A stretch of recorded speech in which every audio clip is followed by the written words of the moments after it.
Hello বন্ধুরা, চায়নায় মুভিটিতে দেখা যায় নায়ক মজা করতে করতে তার মুখের কি অবস্থা হয়। প্রিয় বন্ধুরা, চায়নায় মুভিটিতে দেখা যায় নায়ক ছোটবেলায় তার বান্ধবীদের সাথে মুখ বাঁকিয়ে কথা বলে মজা করত। এরকম মজা করতে করতে একসময় সে বড় হয়ে যায়, কিন্তু বড় হয়ে যাওয়ার পরও তার মুখ সেই বাঁকাই থেকে যায়। সে যেখানেই যায় কথা বলার সময় তার মুখ বাঁকা হয়ে থাকে। তারপর একদিন এমন একটি মেয়ের সাথে তার দেখা হয়, সে মেয়েটিরও তার মতো মুখ বাঁকা।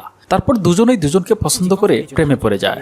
কারণ এরকম বাঁকা মুখের ছেলে ও মেয়েকে কোনো ভালো ছেলে মেয়ে পছন্দ করবে না। তারা বিভিন্ন পার্কে ঘুরতে যায়, রেস্টুরেন্টে খেতে যায় এবং জমিয়ে প্রেম করতে থাকে। তারপর তারা দুজন একদিন রাস্তা দিয়ে হেঁটে যাচ্ছিল, এমন সময় একটি ছেলের সাথে তার ধাক্কা লাগে। ধাক্কা খেয়ে মুখ বাঁকা লোকটি সেই ছেলেটিকে বকা দেয়, তুমি আমাকে কেন ধাক্কা দিলে? তারপর লোকটি নায়কের গালে জোরে একটি থাপ্পড় মারে।